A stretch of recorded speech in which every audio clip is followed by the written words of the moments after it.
নমস্কার বন্ধুরা, Rabindra Bharati university distance education সেন্টারে সবাইকে জানাই স্বাগত।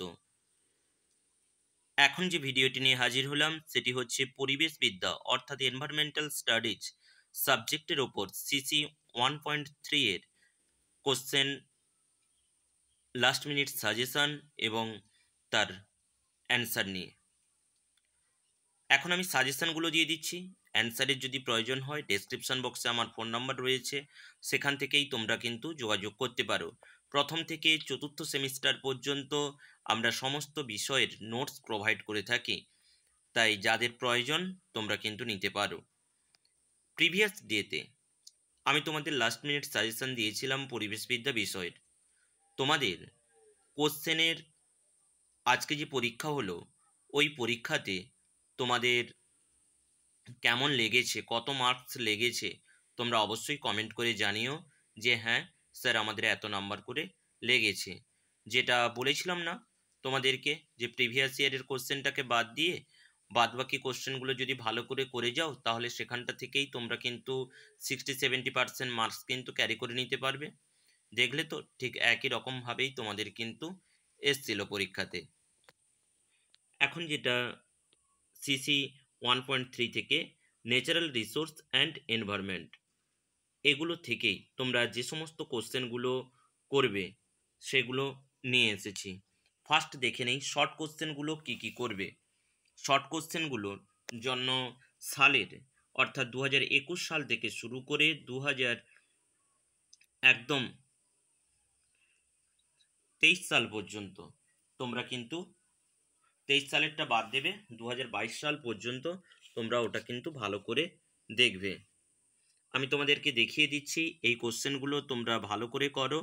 এই কোশ্চেনগুলো করলেই তোমরা কিন্তু শর্ট কোশ্চেনটা কিন্তু কভার হয়ে যাবে।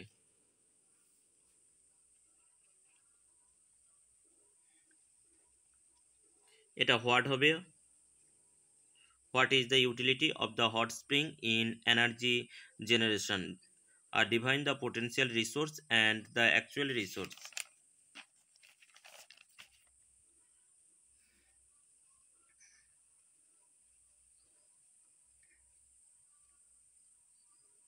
প্রথম পাইল এটা কিন্তু দেবে,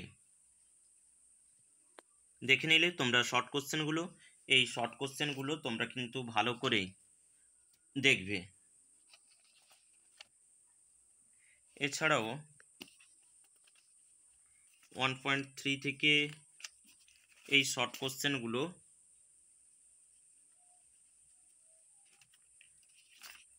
ইন্টারনাল অ্যাসেসমেন্টের কোশ্চেন, সেটাও কিন্তু তোমরা দেখবে। আর যা যা কোশ্চেনগুলো করবে সেগুলো একটুকু বলে দিই। আর ফার্স্টে যারা একদম পড়াশোনা করোনি, অনেকবারই আমাকে ফোন করে বলেছিলে যে আমাদের পাস মার্কস তোলার জন্য কেমন করতে হবে। তোমরা জানো পাস মার্কস তুলতে হলে তোমাদের কিন্তু 100-র মধ্যে 40 পেতে হয়। এখন তোমাদের যেহেতু 50 নম্বরের পরীক্ষা হচ্ছে, মানে তোমাদেরকে 20 পেতেই হবে। Natural resource and associated problems, এখানটা থেকে তোমরা যেগুলো করবে সেগুলি হচ্ছে describe the formation of the natural resource of the content of natural environment, করবে critically discuss the different problems of utilisation of nature resource in the developing country in the world, describe the water resource in world, critically discuss the water resource in India। এই সমস্ত কোশ্চেনগুলো first unit, এবং এখান থেকে মোট তোমাদের যে 5টা ইউনিট রয়েছে 5টা ইউনিটের মধ্যে 3টা ইউনিট করবে। যেটা যেটা সোজা যেটা যেটা হবে এনার্জি রিসোর্স 5 নম্বরে, ফুড রিসোর্স আর 1 নম্বরে ন্যাচারাল রিসোর্স আর ওয়াটার রিসোর্স, 3টা মোট করে যাবে। 3টার মধ্য থেকেই প্রশ্ন তো আসবে। আর 5টা যে ইউনিট রয়েছে 5টা ইউনিট থেকে কোশ্চেন আসছে, তার মধ্যে তোমাদের ব্রড কোশ্চেন 3টা লিখতে হয়। তোমাদের কোশ্চেন প্যাটার্নটা যেটা, কোশ্চেন প্যাটার্নটা একটু দেখে নাও। এটা হচ্ছে 2022 সালে রয়েছে কোশ্চেন। এখানটায় 10 নম্বরের গুলো 3টা করতে হয়েছিল। বড় প্রশ্নগুলো কিন্তু এইগুলো কিন্তু ভালো করে কিন্তু অবশ্যই দেখবে 2022-এর এই কোশ্চেন পেপারটা।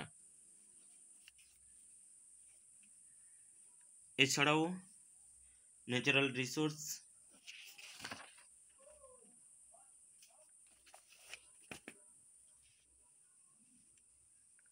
কোশ্চেনগুলো সবাই কিন্তু সোলার এনার্জি